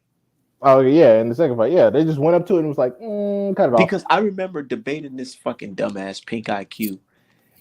I was just like, bro, because he was like, there's basically the argument, there's no cheating in boxing because the commission was there. And I Yeah. told him, I said, bro, you watched the fight like I watched the fight, right? When they cut the camera off, can you explain to me what happened in that time period when they cut the camera off? Right, exactly. And then And he said, oh, I don't know, freezing up on his words and shit. I'm like, yeah, there you go, because you can't. You can't rule out the cheating because you can't even prove what the fuck this nigga was doing when he cut the camera off. Why would you cut the camera just off? tell us why. Why would you need to cut the camera off? What was the problem? Are you getting butt ass naked back there? Try I doing mean, lines to that motherfucker? and also we're talking about a race soldier that really don't know boxing. But again, boxing is just one of those sports that allows people like that to come into the sport and have a little bit of voice. They find them about 100 people or a couple hundred people that feel the same way they do, other race soldiers and other guys that are ashamed of their race. And the next thing you know what I'm saying? They act like this guy has a voice. And because he get to talk to race soldier Steve Kim, he act like he's somebody in boxing. That's it. Guy has Yeah. never made a boxing Yeah. point. And you know who his little helper is, right? His little intern. Yeah. Do you know who he is? Yeah, I know who you're talking about, little E-boy. I Yeah, don't. little E-waste. E-boy. Oh, E-moist. E-boy. That's Okay. Gotcha. his little intern. That dude doesn't know shit about boxing either. His whole marketing scheme is I'm Andre's cousin. But I'm a shit. But we pulled with the receipts on his ass. I'm like, bro, how the hell you gonna sit here and disrespect your cousin like this? Talking about your cousin don't deserve no Canelo fight, nigga. If anything, you should be out here saying my cousin deserved this fight right the fuck now. Going pure crazy. Been shitting on him this whole time, but he talked about he sold some tickets to a fight ain't nobody heard of. Nigga, If Andre was my cousin, nigga, boy. Andre been talking about his low sales for years, and I'm like, yeah, maybe because he had your stupid ass on the fucking job. Take your simple ass home and do some motherfucking homework. And the fucking up thing is too, I know what he looks like now. I'm like, bro, if I ever have to travel to Rhode Island, Connecticut, New York, wherever, I'm like, dude, if I ever run into you, I swear to God, I'm slapping the shit out of you, bro. It's like, bro, it's over with. I don't know is he over 18? I don't know, nigga. He said, I don't know, nigga. But fuck that. I hope he's over 18 because I'm gonna slap the shit out of him if I ever run into him. But Like no anyways, cap, bro. look. When it comes to this boxing point, a lot of people don't know boxing, and you can tell they don't know boxing because when they tell you boxing isn't about race, that should be the you forfeiting and saying you don't know anything about race. I mean about boxing when you say boxing Or isn't about race. race. Either Yeah, one. Literally, or just sports in general. facts. Because think about it, man. We know how it go down. We know how it go down. You can say, "Oh, Canelo got the best resume, the best," but you can't say he the best fighter statistically in this game. You can't say he undefeated. You can't say that. Let's keep it 100. I mean, right. Like you could say, he lost to a 37-year-old black guy in his 20s. And then really lost to a fucking Afro Latino. Yeah, hey, look, yeah, right. Laura. Now, my thing is this right here. Could y'all imagine, or could any of us imagine, if Floyd Mayweather in his prime lost to a 37, 38-year-old fighter? People say he lost to Castillo and he whooped him twice. Exactly. So if Mayweather definitively lost to anybody that was older than him at any point, oh Lord, Yeah. he was Never never heard that the end of it. his GOAT status would be snatched. I mean, people say he's a cherry picker now and all the work he put in. Right. But then they'll go ahead and give Manny Pacquiao credit for his fights between 108 and 126. Like, who the fuck was he fighting down there? And he had some losses in that weight class too. Yeah, out here getting smoked by rice farmers. Yeah, he lost a couple times in those lower weight classes. I mean, again, I told y'all guys, man, you can move up in this era. You can move up in weight and cherry pick. And like people look at it as, you're moving up in weight. What a great accomplishment and achievement. But you can move up in weight and have more success fighting, lower in weight. And and like I said, a guy like Tank Davis, he may find some success as long as he stay away from certain guys. Like Tank Davis don't need to fight no Boots Ennis or Earl Spence. Now they would be entertaining fights. They would be entertaining fights, and that's how you prove yourself. And that's a super fight. To me, a super fight is a fight where you get in and you could absolutely get your head taken off. But you could also win that fight, and you know what I'm saying, and it'll be beyond measures what you become. Tank Davis, if he can move up to 140, and if he can get rid of guys like Gary Antoine and his friend Richardson and or Matias or one of those guys, Regis, man, shucks, he go up to 147 against Boots. That's a super fight, or against Earl Spence. I'm gonna tell y'all right now.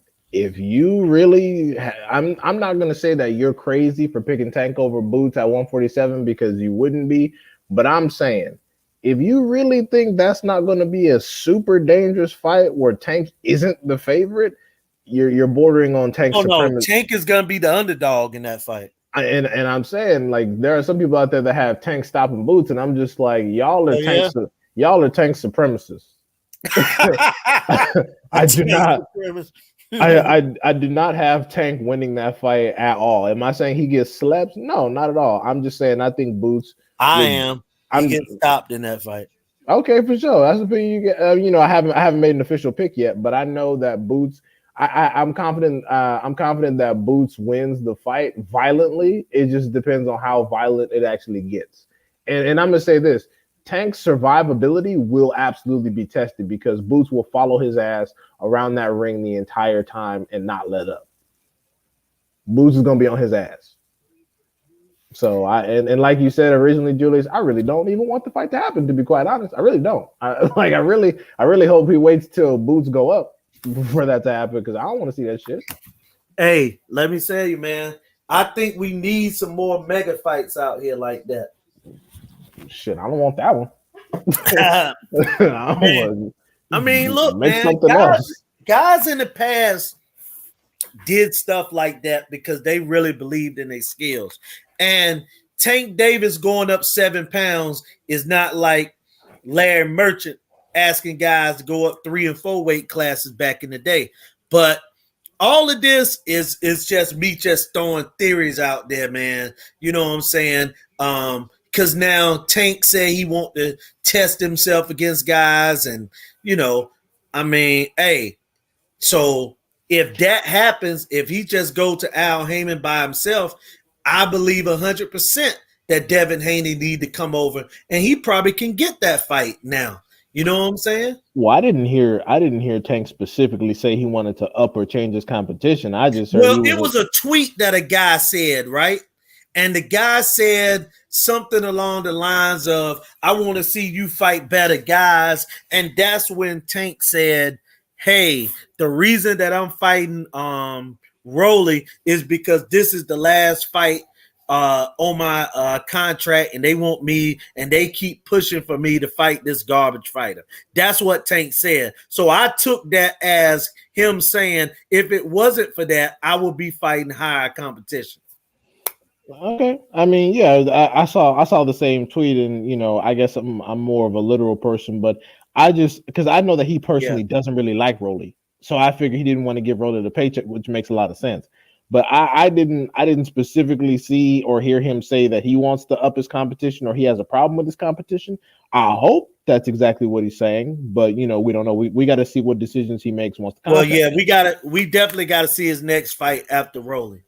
But because if his next fight ain't Devin, Loma, Cambosis, Tio, somebody major, I'm gonna be like, this is the thing that I said to you, and I said to Art Man before, man, I'm getting sick of guys trying to wait till they 30 and 29 and 34 and you know what I'm saying? Like, get your fights in your early 20s.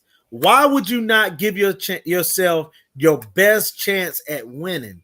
Fight the fights now. It don't matter if you're 20, 24, 21, whatever. Fight them now. Yeah, look at Tiafimo. He took his best opportunity. They just thought that he was better than he was, and the shit went left. But and what happened? He still took his opportunity, same as Canelo. Canelo fought, Mayweather at 23 years old, and his career has been great ever since the ass whooping. It didn't stop nothing, did it? No, it made him, because without that Mayweather fight, who is Canelo, to be quite honest? Like, who the fuck is he? What has he done? Like, if you take away the Mayweather fight, what has he accomplished really? And also too, losing helps your career as well.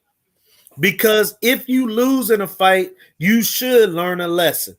You know what I'm saying? You should learn a lesson in a fight. And I mean, I wouldn't want nobody to learn a lesson by, getting a detached retina from getting beat so bad or something like that, or, a brain injury, but I'm talking about just a loss. You know what I mean? Yep. And sometimes that lesson is you got to lower your competition. Yeah.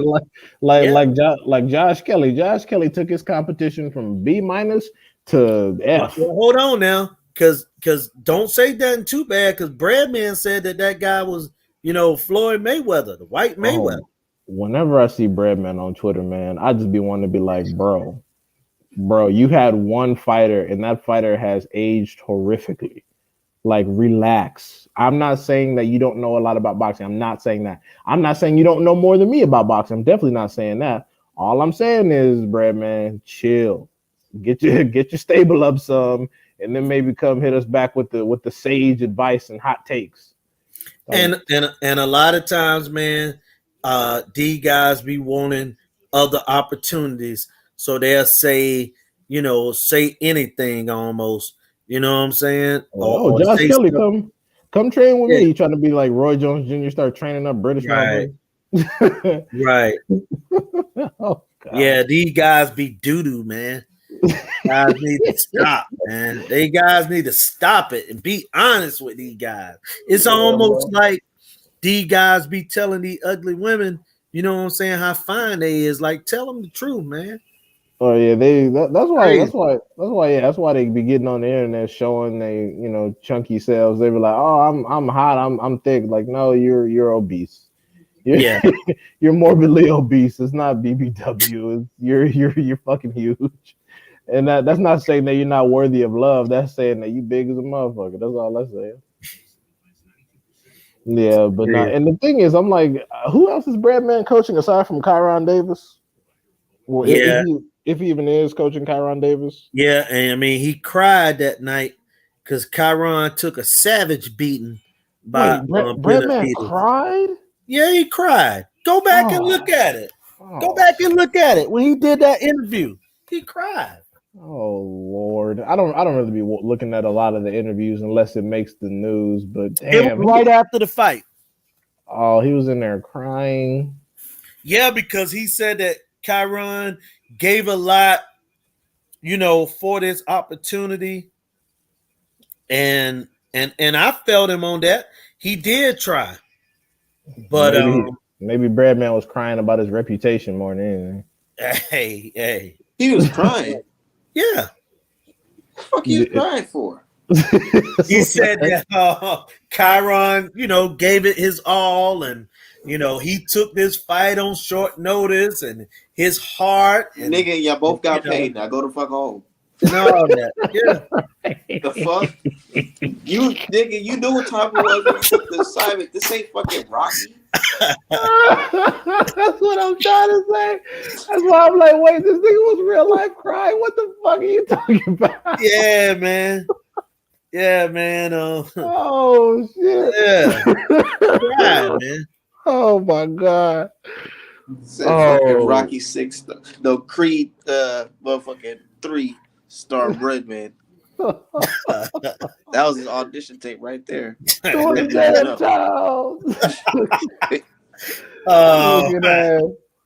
Oh my god. I mean, don't get me wrong. The man did get his ass whooped, but he belonged at 154, and an experienced coach would have had him there. I understand that everybody needs fights because it's the pandemic and niggas got child support, but but Jesus. Oh my god, that's just hilarious. Man. Yeah. He cried, man. Man, but yeah, Brad be talking a lot of that shit on Twitter and just be rattling off hot takes. And I just want to be asking, like, so what's your stable rattling like? off them hot takes? Yeah. Yeah, he just be saying a lot of stuff. I just want to be like, so what's your stable looking like these days, champ? What you got in the pocket? And then he was talking about potential fights for Julian, and I'm like, bro, yeah. Well, Julian is his real, first fighter. So that's his first love, and he led him to that world title, and look, and J-Rock tried to leave him. So, what happened with that? Because I thought that after the Rosario loss, I thought that Breadman dropped Julian. No, Julian left him. Oh, for who? Yeah, he split from him being his manager, and he left him as a trainer. And then when the pandemic happened, J-Rock tested positive for COVID, and they canceled one of his fights, and then he came back to Breadman. That's interesting. But hey man, J-Rock, I mean, I probably would have fired Bread after that fight too. Something bad happened. I don't know what happened, but Rosario that night looked like Thomas Hearns. Now somebody did something wrong. Something was wrong that night. We gotta admit that, bro. I mean, I think it's just Julian got hit clean. Like even man, when he was fighting Gallimore, I feel you on all that, man. But I mean, everything he hit him with, he hurt him. And then my thing was this. And then you see Rosario come back. The man, Charlo hit the man with a body shot. The man fall down and have an orgasm. So come on, man. Well, Julian didn't really go to the body, but even during the Gallimore fight, when Gallimore was able to land flush, Julian was kind of like stuttering, like, ugh. So, Rosario, he's not known for being some elite boxer. He's known for having some power. Right, so but not power like that, man. You know what I'm saying? Julian's chin isn't the best. I mean, he got up from Charlo's wicked uppercut for sure, but you put 2-3 shots together and Julian going to be up out of there too. Yeah, well, he did. He did. But like I said, man, dude fought Rosario, and, Breadman would have had to get fired that night. I mean, like, straight up. Come on. I hear what you said, J-Rock, but come on, man. Rosario beat you like that.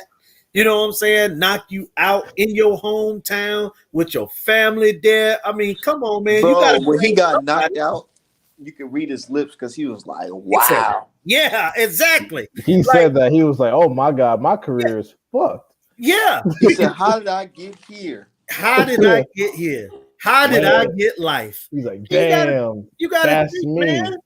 The dude, Because mama. when he be I hurt, mean, I know them numbers was calculated. He was like, oh, yeah, it's yeah. time. About to And and turn and, up. and hey, Put excuse him in me, there with y'all, about that. Rosario. It was Murder, She Wrote. Damn. Yeah. Can you Excuse me imagine? about that comment because J Rock mom is dead. I didn't mean it like that, but J Rock whole family, his wife, his child was there, and they had to see that. Bro, I would have had to blame somebody too, man. I mean, I'm just being honest. I'm keeping it 100. Someone other than myself would have got blamed after that one. Somebody getting fired around this motherfucker. That Yeah, was somebody garbage. getting fired. Because it was Dude.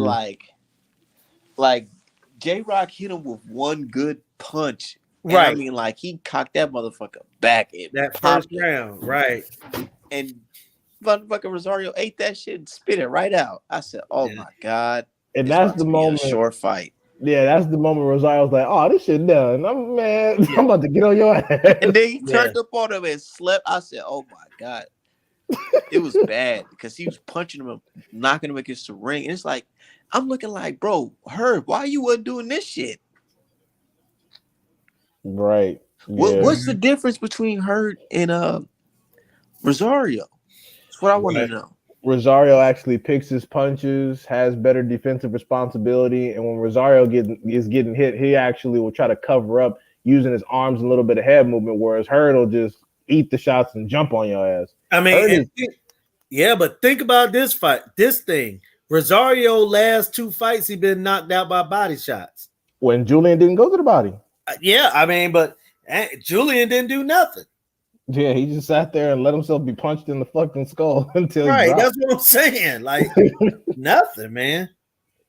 And I mean, anybody can have a bad night, but it's hard to be a philosophical guy after you just trained somebody that got beat down, and then you got to break down fights yourself because then people say, well, man, why did your guy look so bad? Like you got to answer to that. And I love Brad Man, but Brad didn't never answer what happened. Like he owed an explanation to this day. What happened, bro? That's true. And in some of the post fights that I actually watched, it was funny too because after they whooped Hurd, all Brad Man was talking some big shit. He was like, he was talking cash shit. Yeah, exactly. So you gotta keep that same energy, bro. Every time J Rock take an L, like for example, after that Vladimir fight, I definitely wanted some answers. I was like, bro, because honestly, I think it should have been a draw. I don't know what the fuck the judges were. I thought J Rock won, but we still need explanations though. Yeah, because the thing is, Vladimir, even in the second half of that fight, shouldn't have been getting any of that work in.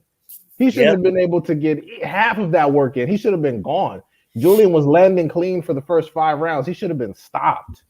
Right. But Julian just didn't capitalize and put him down. Like he was like even Bradman was in the corner, like, oh yeah, Julian, you about to take his head off. Yeah. And then all of a sudden he just stopped. He just stopped throwing punches. I was like, what the fuck is this? What is going on? It's crazy. That fight was so whack, nigga. I was walking to the fucking concession stand on that fight. I'm gonna keep it 100. To this day I haven't watched it, the highlights, none of it. They have it on PBC's YouTube, the full fight. It was a really good fight, but it's just J-Rock should not have looked like that against Vladimir Hernandez. And everything. I'm like, yeah, this nigga. And then when they said I swear when somebody said, damn, that nigga lost, I said, oh shit. Yeah. It's like J-Rock, even at 160, if J-Rock fighting at 160, I'm like, bro, who are you supposed to be a threat to at 160? You look like some food, bro. Yeah. What you gonna do? Fight Charlo again? And hey, man, and J-Rock a good guy too. That's the thing. I like J-Rock. J-Rock is very talented, and he a good person. But he's Muslim. He's a landlord. Yeah. Positive guy, pro-black guy too. But there's no feelings in his boxing game. I like how he called out my man, Kid Chocolate. Oh, Peter Quillen talking about, I'm Yes, Cuban and all that. Peter Quillen, you talk about your father, but how about your beautiful mother and sister from Chicago?